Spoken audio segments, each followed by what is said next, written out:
Welcome to the Deep Dive. Today we're tackling a specific piece of South African law, something pretty vital if you're anywhere near the film world. We're looking at the registration of copyright in Cinematograph Films Act 62 of 1977. Sounds a bit dry, maybe? Maybe a little, but trust me, it's crucial. For anyone making, funding, or distributing films, this act is, well, it's the rule book for getting your copyright formally on the record. Its purpose is clear, stated right in the text, to provide for the registration of copyright in cinematograph films and for matters connected therewith. Simple as that. It's about documentation. Okay, and the dates are interesting here. It was agreed to, assented back in May 77, Right. but didn't actually kick in until November 1980. And crucially, it's been kept relevant, updated significantly as recently as 2011 through the Big Companies Act of 2008, so it's not some dusty relic. Not at all. And that 2008 update is key because it ties into who's actually running the show. Section 1 gives us the main players. The commission, that's the CIPC, the Companies and Intellectual Property Commission. Everyone dealing with business registration knows them. Right, the CIPC. And the registrar, the person in charge of the registration office, is the commissioner appointed under that same Companies Act. So film registration is plugged right into the main commercial admin system. It's not off in some separate silo. Got it. So it uses that existing, pretty robust commercial machinery. Now, you said the act itself doesn't define copyright. What about the thing being registered, the cinematograph film, or terms like exclusive licensee? Where do those definitions come from? Good question. They're actually pulled straight from the foundational law, the older Copyright Act of 1965. So if you're, say, a law student listening, this is a key link. The 77 Act we're discussing gives you the process for registration, the how-to, but the 65 Act defines what copyright actually is for a film and who gets it in the first place. This act handles the formal stamp of approval, you could say. Okay, that makes sense. It builds on the existing copyright law. Perfect setup. Let's dig into part 1 then. The actual administrative nuts and bolts. How does this registration office work? Well, the CIPC, through the registrar, does all the heavy lifting. Sections 3 to 5 lay this out. It's quite formal. There's an official seal for the registration office, and the fact that its impression is judicially noticed, well, that's a practical time saver. How so? It means courts just accept documents with that seal as legit. You don't need extra steps to prove it's the real deal. Speeds things up. Nice efficiency built in. Okay, for a production company, what's the big watch out in this admin phase? Is there a common pitfall? Definitely Section 5, professional representation. It's really strict. You can only act for money, basically, or give advice on registration stuff if you're a proper legal practitioner. That means an attorney or an advocate briefed by one or a registered patent agent. And if you're not one of those? It's actually an offense. Trying to handle registrations for gain without being qualified, you can't do it. The Act mentions a fine, up to R200. That sounds tiny now. Does that penalty even matter? The amount, maybe not so much today. But the principle absolutely does. It shows how seriously the system takes this. They want qualified people handling it to maintain the integrity of the register. It's saying, look, this ownership record is important. Let's not have unqualified people messing it up. Right. It's about the standard being set. So once you have your lawyer or patent agent ready, you apply. Section 6, what's needed? You, the applicant, have to claim you're the owner according to that 1965 Copyright Act we mentioned. That's the basis. And the registrar's role, do they just rubber stamp it? Oh no, far from it. The registrar has quite a bit of discretionary power. They can refuse the application, or they can accept it, but maybe with conditions, amendments, limitations, whatever they think is necessary. That sounds like a lot of power for one office. What if an applicant thinks the registrar is being unreasonable, adding unfair conditions, or just saying no? There's recourse. Built right in. If the registrar refuses or puts conditions, they have to give you their reasons in writing. You might have to pay a small fee for that.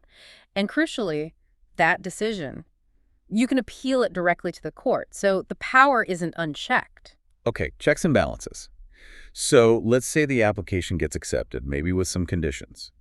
What happens next? Does it just get quietly filed away? No, this is where it gets public.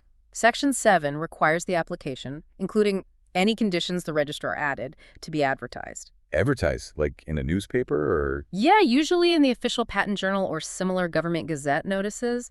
The point is public notification. And once it's advertised, anyone can go and look at the application documents. Transparency. And that transparency serves a purpose, I assume. Absolutely. It opens the door for opposition, Section 9. Any person, they call them the objector, who thinks that registration shouldn't happen can file a notice of opposition. They generally have about a month from the advertisement date to do that. So someone sees the ad, thinks, hey, I own that film, or maybe that registration is flawed, and they can formally challenge it. Exactly. And this is where the pressure shifts back to the applicant. If someone does oppose, the applicant can't just ignore it. They have to respond by lodging a formal counterstatement within a month, basically defending their claim. If they don't, Section 10 is blunt. The application is deemed to have been abandoned. Wow, okay, Yeah. so you have to actively fight for it if challenged. You can't just file and forget. Precisely. It forces you to stand by your claim. Which leads us nicely into part 2. What happens when there is a fight? How are these opposition disputes actually resolved? The Act provides two main routes, kind of an informal track and a formal one. Let's start with the informal one, Section 11. Right. This is all about speed and agreement. If both sides, the applicant and the objector, agree, they can let the registrar decide the whole thing. The registrar can then reject the application, approve it, or say, nope, this needs the formal process. The key things about this informal route: it's quick, there's usually no order about who pays legal costs, and crucially, you can't appeal the registrar's decision if you go this way. It's like saying, let's just get a quick ruling and live with it. Okay, a faster, maybe cheaper option if the disagreement isn't too fundamental. But what if they can't agree, or the registrar thinks it's more serious? Then you head into the formal hearing process under Section 12. And this is much more like a mini court case. How so? Well, both sides can bring evidence. They can submit sworn written statements, affidavits, or they can even have witnesses testify live in person. That's the viva voce evidence. It's like a trial. Pretty much. The registrar sets a hearing date, listens to everyone, considers the evidence, and then makes a formal binding decision. And importantly, this decision can include an order about who pays the costs. And that costs order. The original script mentioned it's enforceable, like a high court judgment. Exactly, as if it were a judgment of a single judge of the Supreme Court. That really underlines the seriousness and the legal weight of the registrar's decision in these formal proceedings. They're not just mediating, they're adjudicating. Which brings us to the registrar's powers more broadly. Section 25 talks about this. It does, and it's quite striking. In these proceedings, the registrar isn't just an administrator. They have powers very similar to a judge in a civil case. They can summon witnesses, force parties to hand over documents. That's discovery and inspection, receive evidence under oath. Basically, the Act gives them the powers and jurisdiction as are possessed by a single judge in a provincial court. Giving a registrar judge-like powers, isn't that a bit unusual? Why not just send these disputes straight to court? Efficiency, mainly. Imagine if every single technical spat about film registration had to go through the full high court system. It would clog everything up. This way, you have a specialist, the registrar, who understands the IP context, handling these issues directly and quickly. But there must be safeguards. Right. You can't just have an official wielding judge-like power without some checks. Absolutely. And Section 27 is probably the most important one. It says that whenever the registrar is thinking about using any discretionary power against an applicant, like refusing registration, imposing conditions, or making an adverse ruling in an opposition, they must give that applicant a chance to be heard first. The right to argue your case before the decision is made. Exactly. Due process is baked in. They can't just make a decision behind closed doors that negatively affects you without giving you a chance to state your case. Okay, that's reassuring. But even with that, what if a party genuinely believes the registrar got it wrong in a formal decision? Where do they go? To court. Section 33 allows appeals to the Supreme Court specifically, the relevant provincial or local division. And the court has broad powers on appeal. It can uphold the registrar's decision, change it, reverse it completely, or even send it back to the registrar for more evidence or consideration. Standard appeal stuff. But didn't you mention something unusual about the court's power on appeal here? Section 38. Ah, yes. This is interesting. When the court hears the appeal, it doesn't just look for legal errors made by the registrar. The court actually gets to exercise the same discretionary powers the registrar had in the first place. Meaning the judge can effectively step into the registrar's shoes and say, okay, based on the facts, I think the registration should be refused, or I think these conditions are appropriate, even if the registrar thought differently. They can substitute their own judgment, not just review the registrar's. That's quite a powerful appeal. Yeah. And is there a way to speed up the appeal process if it's really high stakes? There is. Section 33 has a provision. If both sides agree in writing, they can skip the provincial division appeal and go straight to the highest court, the Supreme Court of Appeal. It's a way to get ultimate legal certainty faster if everyone agrees the issue warrants it. Okay, that covers the disputes. Let's shift to part 3, the actual register and what registration does for you. Why go through all this? The register itself, described in Section 15, is the heart of it. It's the official central record. It lists all the applications, the final registrations, who the owner is, who any registered licensees are, key dates like when registration happened or when it might expire, and any notifications about the rights being sold or passed on. And importantly, it's open for the public to inspect. Transparency again. So what's the first big legal advantage you get once your film is officially on that register? Section 18 gives you a huge one, retroactivity. The date your registration is considered effective isn't the day the registrar finally approves it, which could be months later. It's deemed to be the date you first lodged your application. So you get protection effectively backdated to when you started the process. Exactly. Commercially, that's vital. And the duration of that registered protection. Section 19 links it directly to how long the copyright lasts under that underlying 1965 Act. The registration follows the copyright lifespan. Right, now for the really key bit for anyone thinking about enforcement, what does this registration certificate actually mean in court? The evidentiary value. This is probably the biggest practical benefit, covered around sections 29 to 31. The register itself and the sealed certificate you get are considered prima facie evidence of everything stated in them.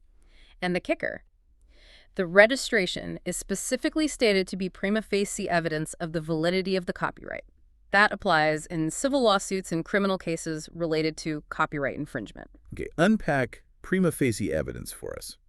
What does that mean in plain English for the film owner? It means on the face of it, or at first sight. So when you walk into court with your registration certificate, the judge starts from the position that your copyright is valid and you are the owner. The legal burden then shifts entirely to the other side. They have to actively prove that your registration is wrong or that your underlying copyright isn't actually valid. You've basically won the first round just by having that certificate. It gives you immediate legal standing. That must save a lot of time and expense in infringement cases. Hugely. It streamlines the whole process. Now, films often get bought and sold or licensed out.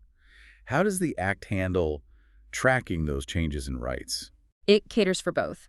Copyright can be assigned, that's when parties actively sell or transfer it. Or it can be transmitted, that happens automatically by law, like when an owner dies and it passes to their estate. And you can also register licensees, especially an exclusive licensee, Section 20. That needs a joint application from the owner and the licensee, sworn statements about the deal, conditions, how long it lasts, and fees paid. The system wants to know who holds what rights. And what happens if you, say, buy the copyright to a registered film in a private deal, get all the contracts signed, but you just forget or don't bother to update the register with the assignment? What's the risk? It's a massive risk. Section 23, subsection 4 is critical here. It basically says that if you haven't registered that assignment or transmission document with the registrar, you generally cannot use it as evidence in court to prove you now own the copyright. So even if you have a perfectly valid contract saying you bought the film, if you didn't register that transfer, the court might refuse to even look at your contract as proof of ownership. There's a small exception if the court directs otherwise, but the general rule is no registration, no proof in court. It's a very strong incentive to keep the register up to date. a very big stick indeed. Okay, what if there's just a mistake on the register? An error, something missed, or an entry that shouldn't be there? Section 17 covers rectification. Anyone who feels negatively affected a person aggrieved by an error, an omission, or a wrong entry can apply to fix it. They can apply either to the court or directly to the registrar. And interestingly, the registrar can also take the initiative. If the registrar believes an entry was made because of fraud or misrepresentation, they can apply to the court themselves to get it corrected or removed. Which links nicely to the final part, Part 4. The penalties and final bits of procedure that safeguard the system's integrity. Exactly. Sections 40 and 41 deal directly with dishonesty. Making false entries in the register, creating fake copies of entries, or giving false evidence to the registrar, these are criminal offenses. What kind of penalties are we talking about? The Act specifies a fine or imprisonment for up to 12 months, or potentially both. The same applies if you make false statements trying to deceive the registrar or influence their decisions. It shows they really want to protect the accuracy and trustworthiness of this register. And one last practical point, making sure people involved can actually be reached for legal notices. Yes, the address for service, Section 43. Every applicant, every objector, has to provide a physical address in South Africa, not just a P.O. box. This becomes their official legal address, the domicilium citandi et excogitandi, for any proceedings related to that registration. It just ensures the legal process can run smoothly. Okay, so pulling all these threads together, what's the big picture function of this 1977 Act? Well, it creates this structured professional system overseen by the CIPC and the registrar with real judicial-like powers for resolving disputes. It allows copyright owners and films to get their rights formally documented. This documentation provides transparency through the public register, and critically, it gives the owner that powerful prima facie evidence of validity in court. It essentially takes the copyright granted by the 65 Act and gives it a solid, enforceable, commercial status. Right. And that leads perfectly to our final thought for you, the listener. We've seen this 1977 Act is all about the process of registration and the evidentiary weight that registration carries, that prima facie proof. But remember, its power, the duration of protection, the very existence of the right being registered, all hinges on the substantive rules in that older 1965 Copyright Act. So here's the question. If you have a perfectly registered film under the 77 Act, certificate and all, but maybe the film itself barely met the originality standard required by the 65 Act, or perhaps its copyright term under the 65 Act has actually run out. How much real, lasting protection does that 77 registration certificate truly offer on its own? It makes starting a legal fight easier, yes, but does it guarantee you'll win if the fundamental copyright itself is shaky? It seems the 1977 Act provides the formal recognition, but the ultimate strength still rests on that 1965 foundation. Something to think about.